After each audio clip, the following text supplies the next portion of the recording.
Hi guys, it's Rosa here. I'm here today with a pattern review video for the dress which I am wearing, which is the Nielsen Sudley dress. This is a pattern which I have sewn up surprisingly quickly, given that I've never made it before. It was a brand new pattern to me. It is a gorgeous pattern. I'm really excited to tell you about it. So to start off with, this is the Nielsen Sudley dress. It comes with 3 different options. I will insert some pictures if I shuffle over. There we go. It comes with 3 different options. So you can make it as a short sleeve top with a little Peter Pan collar. You can make it as a I'm looking at here. You can make it as a top without the collar, or you can make it as the dress, which is what I have done. And they have featured it without a collar, but I've actually gone right ahead and put the collar on it because I thought it looked really cute, and I'm a sucker for a cute collar. I decided to use this Liberty cotton tarn lawn to make my dress. And it's not the most feminine print, and I'm actually really glad that I chose a print which wasn't too feminine, because this dress has turned out so unbelievably cute. And cute is not a bad thing, but I feel like if you were to make this dress in something like super duper girly, it could look possibly too girly. I think I think about that quite a lot, because people always tell me I look quite young, which is quite nice, but also I don't want to look like a child, so I kind of try to not go overboard with like the super cutesy girly pink, you know, frilly things. And I do love a Peter Pan collar, which I admit is quite a cutesy detail, and it has this lovely little bow as well. So I show you here. So it's got a little bow and this keyhole opening, and the collar goes round to the back. This dress is completely reversible. So what's interesting about it is the front and the back are the same. There's no darts in either. So there's not a front or a back, so I'm not describing that very well. The bodice, both parts of the bodice have no darts, you'll notice. So it's just an incredibly easy dress to make. Now, when I look through the instructions which come with this pattern, I've got the PDF one, so I stuck it together. I think it was about 40 pages, so it's quite a large PDF, so just be prepared for that. I love the illustration, which I'll put here, which comes with it, and I just think I love all Megan Nielsen's. The way she styles everything is just gorgeous. So she rates this as a 3 out of 5 for difficulty. I would actually argue that I think this is slightly easier than that. So if you are new to sewing, I would say the Sudley dress, or top, particularly top actually, even fewer processes, is a really excellent sort of easy one of your first makes, maybe after you've done some like a basic tote bag and some pajamas. I would argue this is a great dress because there's no darts and no closures, and you know, no cuffs. The arms are just hemmed like this, and the good thing with having these spots on this Tana lawn is it makes seaming things straight incredibly easy because you just, you know, the dots kind of guide you, like having stripes as well. I guess it also highlights if you get it wrong, but I find it quite helpful. My hair's kind of frizzy today, sorry. So yes, the dress is incredibly simple. It just has 5 main pattern pieces. It has the front and back, it has the skirt, so that's 3. It has the sleeve, and it has the collar. Oh, actually it has 6 because it also has the tie, but the tie is very easy.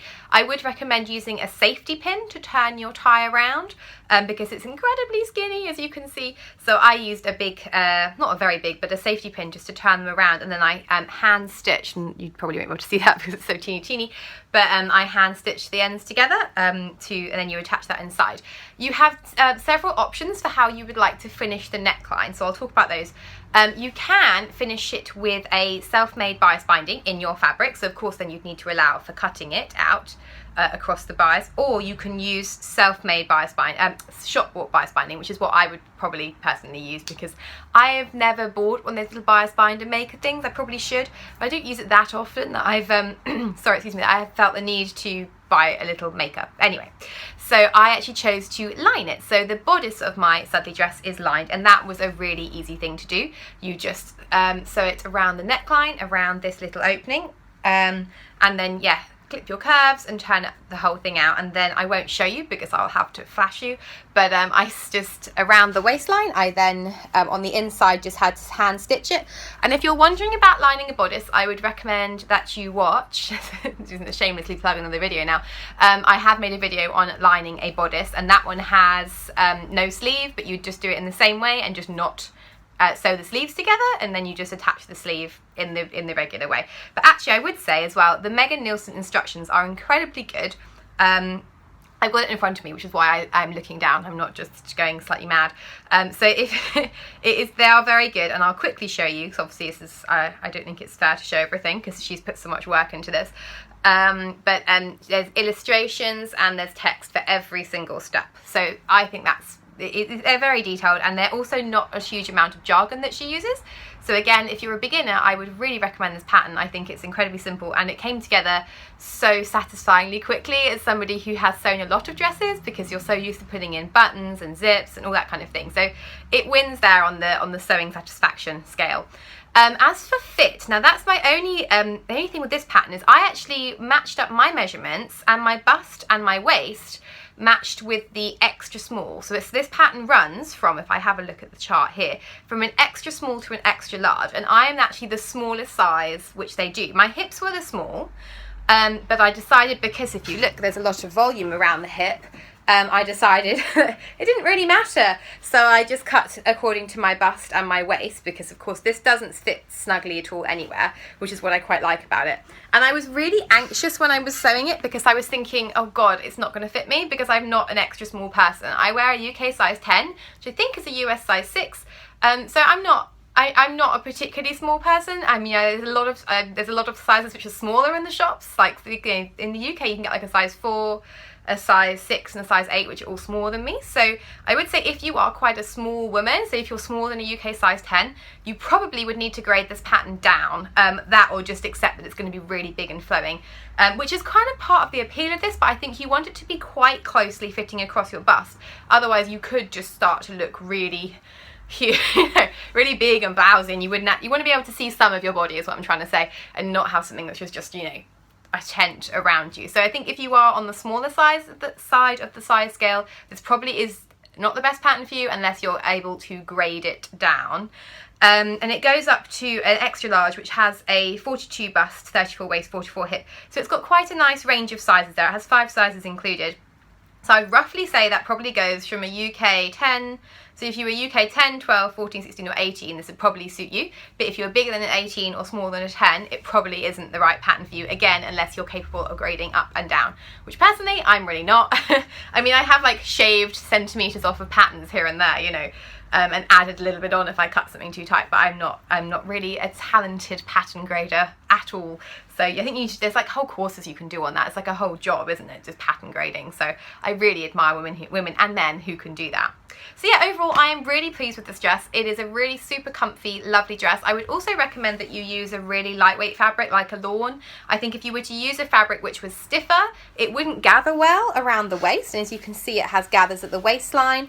And I think also, again, if we're talking about making sure that you can still see some of your body, it's nice to have something which flows. So the recommended fabrics are light to medium weight woven fabrics such as crepe de chine, cotton voile, Bodice, which I don't know what that is. To me that's just dry shampoo, but I'm pretty sure it's not about dry shampoo that she's recommending here. Crepe, lawn, silk charmeuse, georgettes, haboutai, pongi, I don't know what a lot of these things are, chalet, tana lawn, which is what I used, rayon, linen, chambray. I would say linen would be too stiff. Personally, I would not like this dress on me in linen. I think it would be too tenty.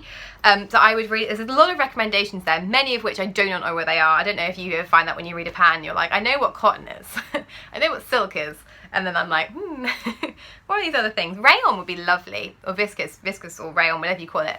This dress would be gorgeous in a rayon, and I would think it would really flow and just you'd look really pretty. Let me actually show you the full dress now. Anyway, now I've been chatting on.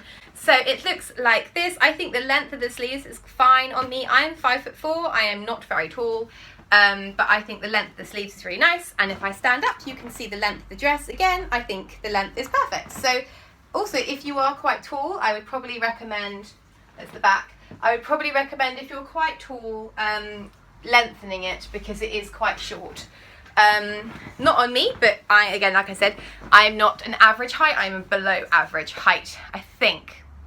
I'm not sure. I feel like I am, I probably not, it's probably just my own insecurities. Another note on the fabric, so again, I use the tana lawn, but it actually states that you need quite a lot of fabric in these instructions. But as you know, I am really tight with my fabric buying, and I definitely did not buy as much as it said. This is actually, funny enough, if you remember my dad's pyjamas I made for Christmas, this is the same fabric. So me and my dad can match now when he wears his PJs, which is quite funny. So yes, version 3 is the dress version. And again, I made it with a collar, which is not recommended to do, or not in the allowance. It says you need 2.2 meters. I only had 2 meters, and I still managed to get it cut out with a lining, and it says you need a further 2.2 meters for the lining, which would be a total of 4.4 meters. Now only the bodice is lined, the skirt isn't lined, so actually I don't think you would need that much lining. Well, you wouldn't, and you don't also need that much of the main fabric, but of course I have made the smallest size, so I suppose if you were to make a bigger size you would need the full 2.2 meters. That's of the wider fabric, so this is 150 centimeters wide. So if you need a narrower fabric, you would need obviously slightly more. You'd need 2.6 meters. But the thing with the lining is you do not need 2.2 meters. I would say if you're a medium or whatever, just get an extra half a meter to line it. I just lined it in the same fabric because Tylenol makes a nice lining. So yeah, I just bear that in mind. I don't think you need as much as it says.